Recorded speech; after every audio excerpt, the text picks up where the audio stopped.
Olá, bom dia! Mais uma semana se passou e estamos aqui novamente, trazendo muita novidade para você. Confira os assuntos de hoje. Os muitos benefícios do suco de uva para a saúde de crianças e adultos. A história de uma valsa que é uma joia preciosa da nossa música de raiz. As chuvas chegaram e com elas a ameaça de ecto e endoparasitas no rebanho. Envio não solicitado de sementes põe autoridades e produtores em alerta. Começa agora para todo o Brasil o programa Revista Rural, a sua revista eletrônica do agronegócio.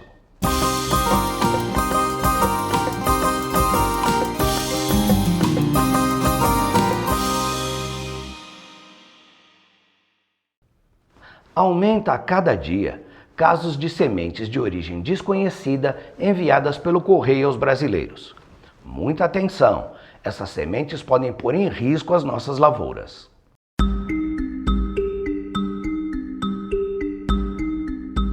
Nas últimas semanas, brasileiros de diversos estados vêm recebendo pacotes de sementes não solicitadas, originários de países asiáticos. A orientação do Ministério da Agricultura, Pecuária e Abastecimento é que as pessoas não abram os pacotes e entrem em contato com a Superintendência Federal de Agricultura de seu estado ou o órgão estadual de defesa agropecuária para providenciar a entrega ou recolhimento do material. Estamos falando de material que não foi solicitado, que não tem controle, que a gente não sabe direito a origem e o que pode estar carregando. Apesar de ser, como vocês devem ter visto, em pequenas quantidades, muitas vezes, esses materiais podem trazer e introduzir para a nossa agricultura o que a gente chama das pragas quarentenárias.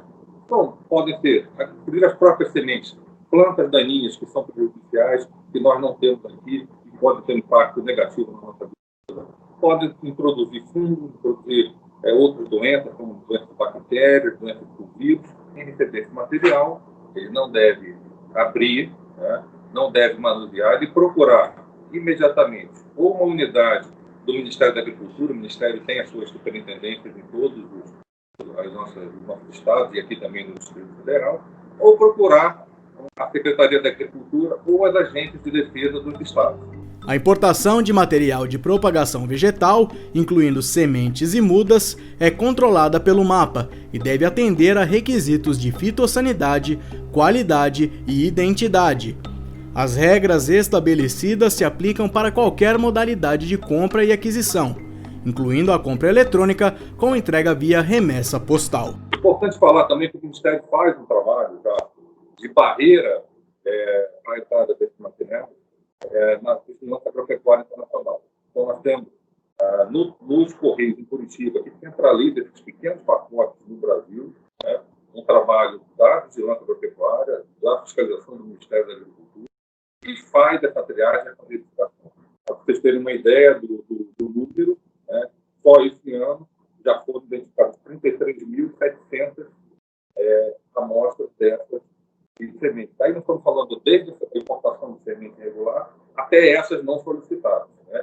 Desse total, algumas foram verificadas a documentação e elas estavam regulares, elas foram liberadas, mas destruídos foram 26.111 pacotes destruídos. E que foram retornados à origem, ou seja, eram importações regulares, 2.383 pacotes. Sementes e mudas, esses pacotes de sementes, esse material, é um dos principais insumos para a produção agrícola.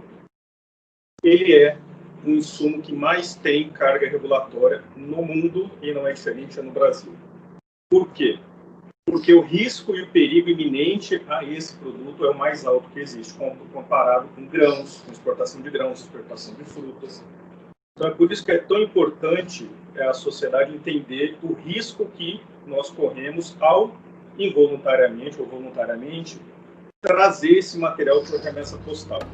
A Secretaria de Defesa Agropecuária do MAPA informou que após as análises dos conteúdos, foi identificada a presença de ácaro vivo em uma amostra, de 3 fungos diferentes em 25 amostras, de bactéria em 2 amostras e possibilidade de pragas quarentenárias em 4 amostras. fato de nós já termos encontrado nessa pequena parcela de sementes, essa quantidade de organismos, apenas corrobora a nossa fala. Esse é o material, sementes, é o material que mais tem risco associado à introdução de pragas quarentenárias. E quando a gente fala pragas quarentenárias, é um termo oficial. Ele significa que pode ser a própria espécie vegetal, que a planta como planta daninha, pode trazer inseto, ácaro, fungo, vírus, bactéria, nematóide.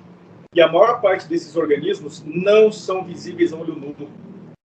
Por exemplo, a gente só detectou fungo e bactéria porque está sendo explorado dentro do laboratório em condição controlada e tendo crescimento. Se você olhar o pacote a olho nu, o cidadão vai falar assim, olha, não tem nada aqui dentro, você não sabe, não dá para saber. E os dados estão mostrando do quanto tem risco associado a esse tipo de material. Toda análise é feita no Laboratório Federal de Defesa Agropecuária em Goiás, que é referência no país. Até o momento, foram confirmados 258 pacotes de sementes não solicitados em 24 estados e no Distrito Federal. Os únicos estados que ainda não registraram recebimento do material foram Maranhão e Amazonas.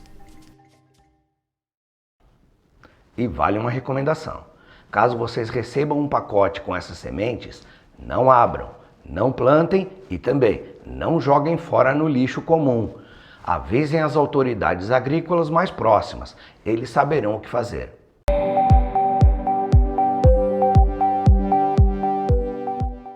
As exportações brasileiras de carne bovina registraram aumento de 12,3% no volume embarcado entre janeiro e agosto de 2020, alcançando 1,294 milhão de toneladas, segundo dados divulgados pela Secretaria de Comércio Exterior. O faturamento no período foi de 5,46 bilhões de dólares, aumento de 23,3% na receita em relação ao acumulado de 2019. A China segue puxando o volume exportado, mas outros mercados também vêm registrando aumento na demanda, como é o caso de Estados Unidos e Filipinas. Somente no mês de agosto foram exportadas mais de 191 mil toneladas, volume 19,4% superior ao mesmo período do ano passado. Assim como o vinho, o suco de uva também é um produto com boa aceitação no mercado. Mas ele é muito mais do que isso. É um rico alimento para todas as idades. Provavelmente você já deve ter ouvido falar sobre os benefícios que o vinho traz à saúde. Pois bem, o suco de uva, outro derivado da fruta, também faz muito bem e é um aliado importante para quem busca uma vida mais saudável. O consumo regular de suco de uva é muito benéfico à saúde, porque a uva é rica em minerais e em compostos fenólicos que estão presentes na casca das uvas tintas, principalmente. Esses compostos fenólicos, eles têm ação cardio e neuroprotetora e também ação antioxidante. De maneira artesanal ou industrial, a bebida necessita que sua matéria-prima, a uva, seja bem cultivada, uma vez que será utilizada uma grande quantidade para a produção do suco.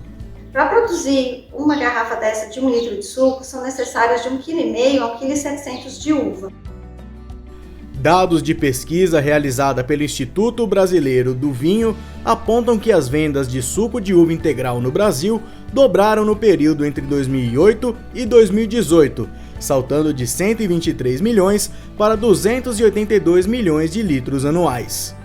E para garantir que está bebendo um suco de qualidade, o consumidor deve se atentar ao rótulo da garrafa, para ver se realmente ele é integral, ou seja, feito somente com a fruta. O néctar tem 50% de uva, o resto é água e açúcar. Refrigerante à base de uva ou outros sucos praticamente não tem a fruta, então ele não vai trazer nenhum benefício à sua saúde. Como a produção do suco exige o trabalho de extração, é difícil fazer em casa diariamente, igual ao suco de laranja ou então o de limão. E um detalhe curioso da bebida é que a coloração da variedade da uva vai influenciar nos benefícios que ela traz. Normalmente, quanto mais escura a variedade da uva, maior o teor de antociano, principalmente, que são os responsáveis pelo combate aos radicais livres no suco. Então, o suco de uva tinto, ele realmente traz benefícios à saúde. O suco de uva branco é mais mesmo para o consumo como um refresco. Por falar em variedades, a Epamig, empresa de pesquisa agropecuária de Minas Gerais, além do cultivo das tradicionais, também tem feito pesquisas com novos tipos de uva, para ajudar na ampliação da oferta da bebida para o consumidor. Variedades mais comuns para a produção de suco, que é a Bordeaux, a Isabel e a Concord, a Epamig faz pesquisa com variedades ainda não cultivadas aqui na região, que é a Carmen, a Cora, a Ruby e a Magna. São pesquisas voltadas para avaliar a produtividade dessas plantas, a composição e depois a qualidade do suco, tanto do suco varietal quanto do suco em mistura entre essas variedades.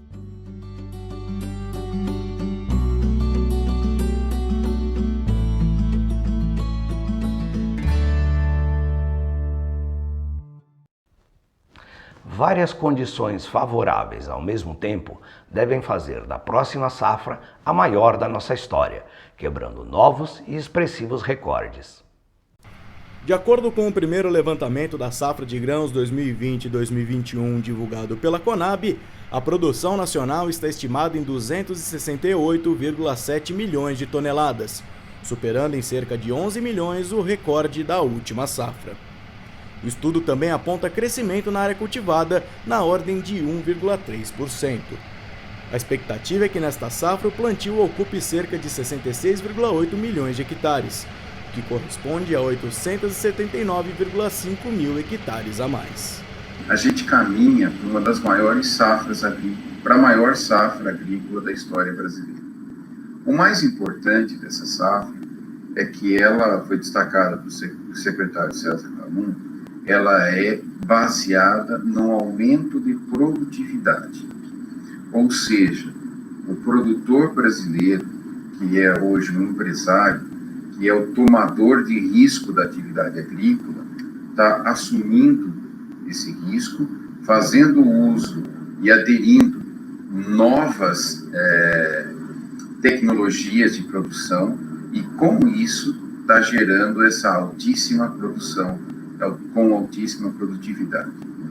Com isso, o Brasil se torna um país cada vez mais competitivo no cenário internacional.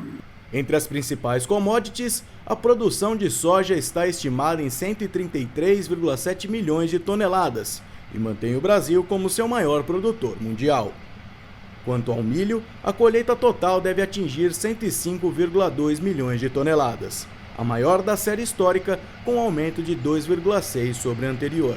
A gente sabe que a produção brasileira ela é de grande importância para o abastecimento mundial e nacional, e nossos dados fazem parte do planejamento de agentes de mercado e também dos governos. Aqui na Conab nós temos a consciência exata dessa responsabilidade. Estamos também fazendo parcerias com universidades de ponta no Brasil e com entidades internacionais para aprimorar essas nossas entregas. A sociedade precisa de informações cada vez mais precisas e nós aqui estamos, como Companhia Nacional de Abastecimento, à disposição e trabalhando para colaborar nesse sentido. Em relação às exportações, para o milho é mantida a previsão de 34,5 milhões de toneladas. Em setembro, os embarques alcançaram 6,6 milhões de toneladas, 2,6% a mais que o mesmo período no ano passado. A demanda interna e externa tem impulsionado as cotações e, de fato, o que a gente verifica nos nossos acompanhamentos de preços é que temos aí de 50% a 100% a mais nos preços em relação ao ano passado. E essas cotações, esse forte aumento, também indicam para uma expansão na área prevista para esse próximo ano safra. Nós vamos para um intervalo rapidinho e voltamos em seguida. Até já! A Orquestra Paulistana de Viola Caipira é a opção certa para abrilhantar a sua festa ou evento. Da música de raiz ao pop mais moderno, sempre um show surpreendente e inesquecível. Quer aprender a tocar viola? A OPVC oferece cursos online ou presenciais para iniciantes e também para quem quer aprimorar sua técnica.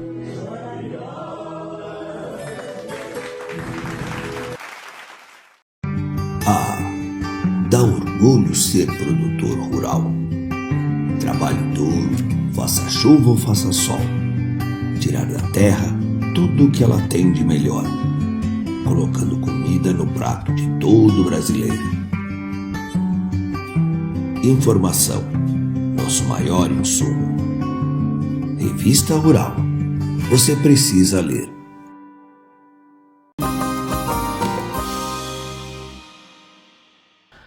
Com a volta das chuvas, aumenta também a incidência de parasitas no rebanho.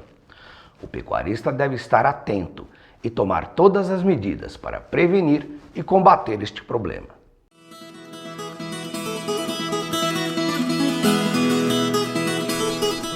Quando falamos dos parasitas que causam dor de cabeça aos pecuaristas, o tema é amplo, principalmente quando consideramos os ectos e endoparasitas, que requerem muita dedicação para o controle. Dentro da saúde animal, este tema é considerado um dos principais causadores de perda de produtividade do rebanho. Se a gente for considerar ectoparasitas, né, o principal deles é o carrapato, né, que é o que acho que é o que causa maior preocupação ao pecuarista, né? Existem dados, pra você ter uma ideia, acho que o professor Romário fez um trabalho há alguns anos lá na região de Minas Gerais, onde o pecuarista mesmo falava que o carrapato era o parasita de maior importância quando ele pensa, né, nos animais da fazenda, né? Obviamente a gente tem bicheira, tem berne que acabam afetando também os animais.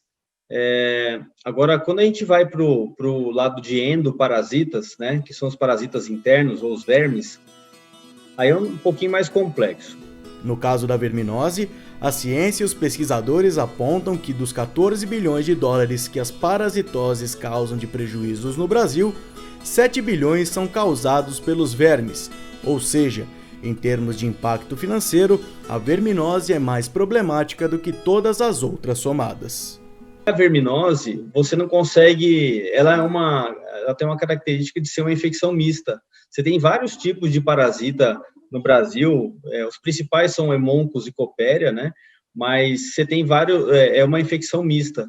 Antigamente, há muitos anos atrás, mas bastante mesmo, a gente via muitos casos de verminose clínica, né? Que eu falo que é onde quando você vê o animal com aquela anêmico, papeira, pelo seco, magrinho. Então, assim, era bem característico de verminose. Hoje em dia, isso já não acontece. A gente tem muito caso de verminose subclínica. E essa aí, é o que causa grande prejuízo aos pecuaristas, né? Na lida do dia a dia, visando exatamente não perder investimento, o pecuarista se mostra preocupado com o animal, pois sabe que qualquer dano que impacte em sua produtividade relacionada ao parasitismo tem efeito no bem-estar do rebanho. E essa consciência é bastante importante para que não ocorra perdas ao longo do processo de criação. O que eu acho que dificulta um pouco é a questão da identificação se os animais realmente estão parasitados. Então, assim, a gente tem hoje a questão da resistência a vários princípios ativos hoje disponíveis no mercado, e o pecuarista às vezes acaba não avaliando se o produto que ele está aplicando está realmente fazendo efeito. Então, assim, tem a questão da avaliação, de conseguir identificar, mas o pecuarista está preocupado, sim, com a verminose, com o parasitismo no geral, e o impacto disso nos animais e, consequentemente, na produtividade, né? De olhos atentos no gado, o produtor também precisa tomar as decisões corretas para o manejo dos parasitas, contando com as opções que o mercado oferece e se atentando aos momentos corretos de tratamento. Um exemplo disso é o próprio carrapato, que agora, durante a primavera, tem forte impacto sobre o gado, com a chamada primeira onda de desenvolvimento. É muito difícil a gente combater os carrapatos, né? Não tem mais aquela fórmula mágica que é você aplicar um produto e ele ter um efeito já que vai limpar esse carrapato por 40, 50 dias. A gente precisa desenvolver um protocolo de controle de carrapato, E o protocolo que eu falo, a gente tem que combinar vários produtos. São produtos que vão agir nos animais e produtos que vão agir aí nas mudas, né? O carrapato faz muda ao longo do ciclo de vida dele, e se a gente consegue quebrar essa muda, a gente consegue fazer o combate. Para se ter ideia, o que vemos a olho nu é apenas 5% dos carrapatos que estão nos animais. Os outros 95% estão no ambiente. E se o tratamento não começa durante a primeira onda, estes parasitas vão se desenvolvendo até um ponto onde o controle se torna bastante complicado. Hoje a gente tem nas OETs 2 protocolos de controle de carrapato, que foram desenvolvidos lá com o pessoal da Universidade Federal de Pelotas, né? Foram testados, a gente fez vários testados e já comprovados, porque a gente já vem usando isso já há mais de 5 anos, esse protocolo, e a gente já consegue utilizar ele no Brasil inteiro. Já quando falamos da verminose, o tratamento se dá no momento em que o verme está dentro do animal, o que é característico de ocorrer no período mais seco, que vai de maio até o final de outubro. Maio e novembro a gente usa um indectocida que é o Trel-Ace, que é uma doramectina 3,5%. Então, sim, pela característica do produto, por isso que ele foi escolhido nesses 2 meses. Em maio, porque ele consegue proteger e levar uma proteção desses animais até mais ou menos ali em agosto, onde a gente entra com o Sidectin, aí a gente precisa de um produto com efeito com uma eficácia muito forte contra os vermes, e aí o animal vai ficar protegido até mais ou menos finalzinho de outubro, né? Onde a gente aí o animal está numa fase de recuperação, as pastagens estão voltando, né? Começa a chover, então a pastagem está voltando. A gente faz mais um reforço lá em novembro com o Trel, que é para ajudar esse animal a recuperar melhor da questão ambiental e tudo mais. Além dos já citados, outro parasita tem crescido muito no país nos últimos anos e pede atenção redobrada por parte dos produtores. Trata-se da mosca dos chifres, que diferentemente do carrapato, que se concentra mais no gado europeu e no cruzado, prefere o Nelore, maior parte da população brasileira de bovinos. O combate à mosca ele é difícil, a mosca, se a gente não combate, não faz o controle correto, ela impacta muito com perda de produtividade, afeta até a reprodução.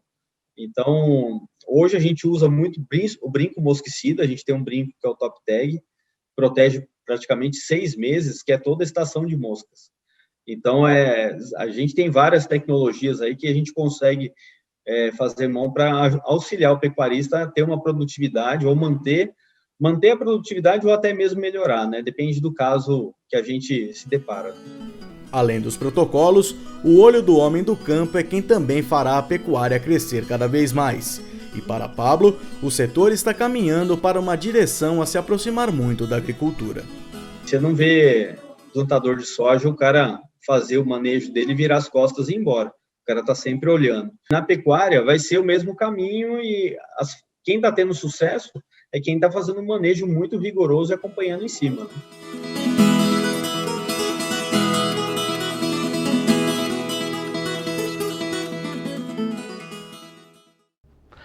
Hoje no quadro Papo de Violeiro, o Rui e o Lucas vão contar a história de uma das valsas mais bonitas já produzidas nesse nosso Brasilzão.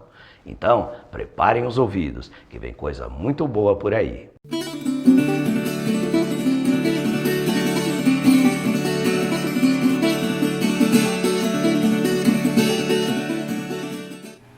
Olá, meus amigos da Revista Rural, aqui é o violeiro Lucas Tornese. E aqui é o maestro Rui Tornese, da Orquestra Paulistana de Viola Caipira.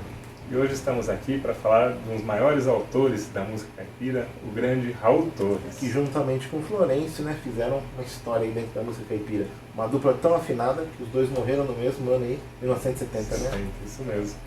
E essa música, que essa valsa, acho que embalou ainda muitos casamentos e continua embalando muitos bailes na roça ainda. É a grande Saudade de Matão. Isso, gravada a primeira vez em 1938, onde o Raul gravou com Serrinha e só coautoria aí com Jorge Galati. Teve, né, uma confusão aí, o pessoal reivindicando essa autoria da música, mas depois, por pesquisa do Almirante, foi dado para Jorge Galati essa música. Então vamos lá. Vamos lá, chora, João. Vamos lá.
E chegou a hora de nos despedirmos. Foi muito bom estar aqui com vocês. E lembrem-se, caso queiram assistir este ou qualquer outro programa nosso, é muito fácil.